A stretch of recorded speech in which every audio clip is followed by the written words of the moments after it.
How to stop dirty thoughts in our mind. Once upon a time, in a small village, there lived a kind and wise old man named Mr. Lee. People from all over the village would come to him for advice because he always knew how to solve their problems. One day, a young boy named Sam came to Mr. Lee with a worried look on his face. "Mr. Lee, I have a problem," Sam said. "Sometimes, I have thoughts that I don't like. They make me feel bad and I don't know how to stop them." Mr. Lee smiled kindly and said, "Sam, everyone has thoughts like that sometimes. Let me tell you a story that might help." The Tale of the Garden Mind. Imagine your mind is like a beautiful garden, Mr. Lee began. In this garden, flowers and weeds can grow. The flowers are your good thoughts, and the weeds are your dirty thoughts. To keep your garden beautiful, you need to take care of it. Sam listened carefully as Mr. Lee continued. Step 1.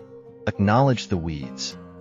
First, you need to acknowledge the weeds without getting upset. Say to yourself, "There is a weed in my garden. It's just a weed, and everyone has them." This way, you don't let the weeds make you feel bad. Step 2. Plant more flowers. Next, plant more flowers by doing things you enjoy. You can read a book, play a game, or spend time with friends. The more flowers you have, the less space there is for weeds. Step 3. Practice being present. Sometimes, you need to stop and smell the flowers. Focus on your breathing, the sounds around you, and the colors you see.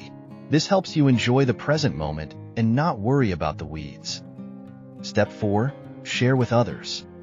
Talking about your garden with a friend can help too. When you share your worries, you'll see that everyone has some weeds. This can make you feel less alone. Step 5. Challenge the weeds. Look closely at the weeds and ask yourself, is this weed really that big? Often, you'll find that the weeds are not as scary as they seem. By challenging them, you can see them for what they are. Step 6. Ask for help.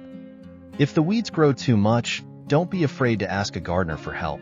A counselor or therapist can give you tools to manage your garden better. The end of the tale. Mr. Lee finished his story and looked at Sam.